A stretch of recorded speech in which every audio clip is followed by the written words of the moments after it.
Wag po kayong kukurap. Baka ito na po ang pinakahuling pagkakataon na ang katotohanan, ang katwiran ay mananaig. Lahat po ay gagawin nila para patuloy na pagtakpan ang isang issue na kayong lahat ay may kinalaman sapagkat pera po ninyo ang ninakaw nila.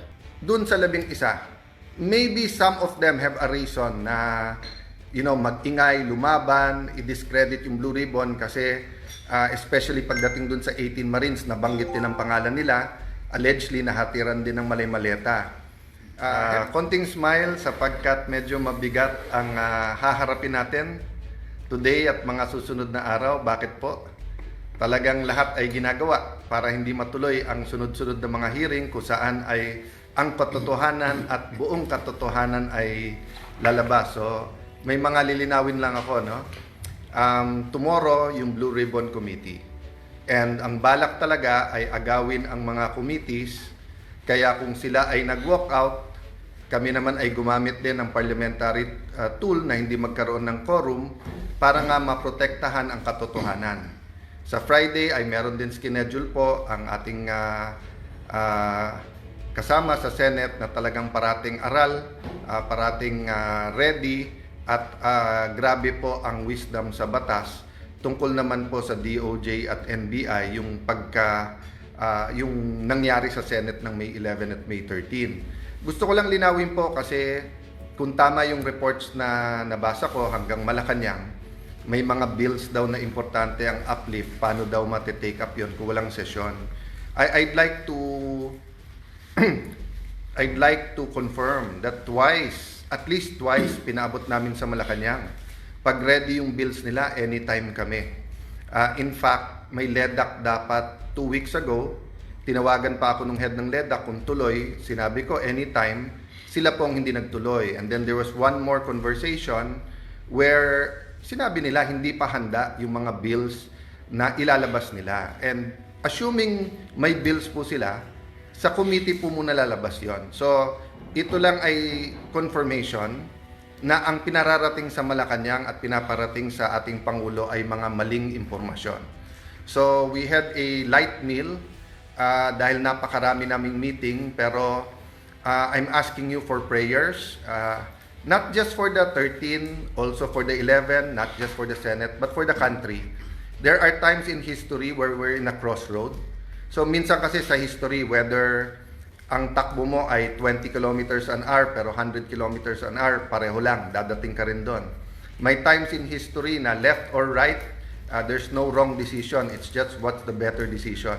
But there are times in history where a country has to make a decision, for example, when it comes to corruption and poverty, and if you make the wrong decision, the next generation will suffer.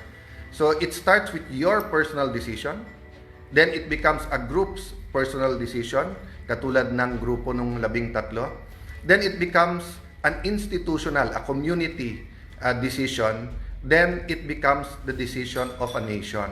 So as of yesterday, di ba, ang hinihingi pa lang naman namin, give the truth a chance. So ngayon, we're asking everyone to pray that matuloy yung mga hearings, no?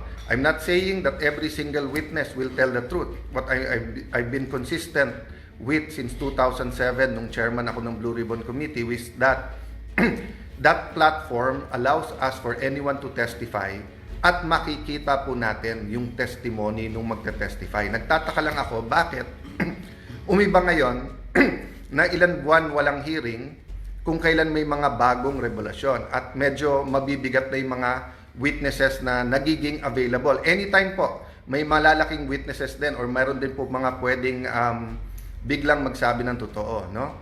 So, of course, the man of the hour tomorrow, Senator Dante Marcoleta. Sir, magandang tanghali. Kumusta po kayong lahat, mga kababayan? Ito po, nag-uusap-usap po kami para sa araw ng bukas.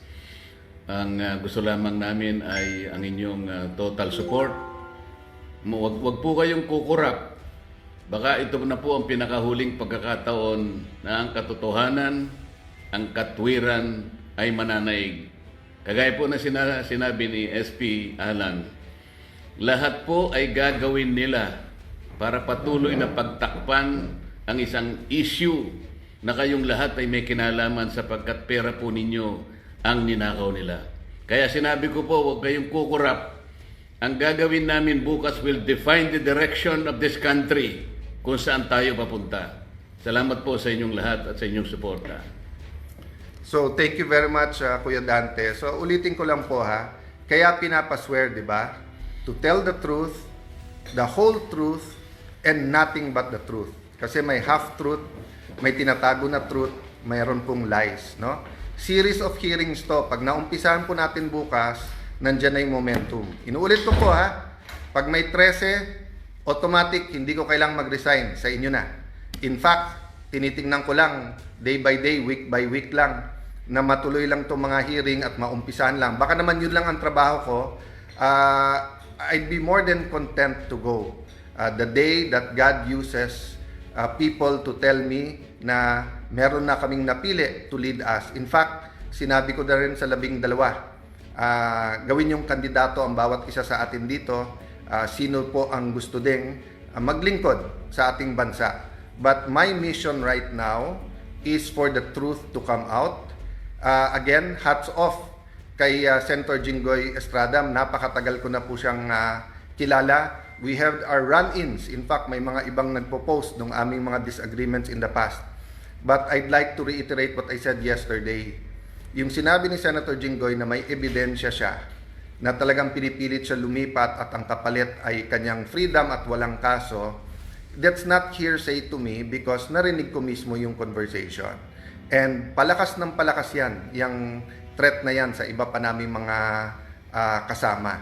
So, dun sa 11, maybe some of them have a reason na, mag-ingay, lumaban, i-discredit yung Blue Ribbon kasi especially pagdating dun sa 18 Marines, nabanggit din ang pangalan nila, allegedly nahatiran din ng malay-maleta. Having said that, dun naman sa inyo na mga tinatakot lang kasi I know at least one member na tinakot siya. Kasama na namin siya eh. Actually, nung araw mas bilib ako sa kanya kaso kay Jinggoy. At sinabi nga niya na sama na, siya pa nga nagko-complain. Pero ngayon, nagsasalita pa laban sa amin. But at the right time, no, we'll talk about that. My point is, we will stay strong. But please pray for us kasi may individual circumstances ang bawat isa and marami kaming hindi kontrolado, 'di ba? And yung pagdating ng mga witnesses. By the way, gusto ko lang malaman niyo, we also invited the Office of the Ombudsman, the DPWH and the DBM or the representatives kasi we'll do this very orderly. We'll find out nasaan na ba investigasyon nila, ilan na ba talaga ang ghost at hindi. Magkano ba talaga ang involved dito. So, ang daming impormasyon na kailangan maging malinaw sa atin lahat. So, magandang tanghali po. Please pray for our meetings today. And ulitin ko po ha, we're not praying that God be on our side. We're praying that we be on God's side. And to listen and to hear the prayer, dapat may basis. And the basis is God's Word. And of course, the basis is yung tamang counsel na dun lang tayo sa tama. Hindi pwedeng kasinungalingan. God bless you all. See you soon.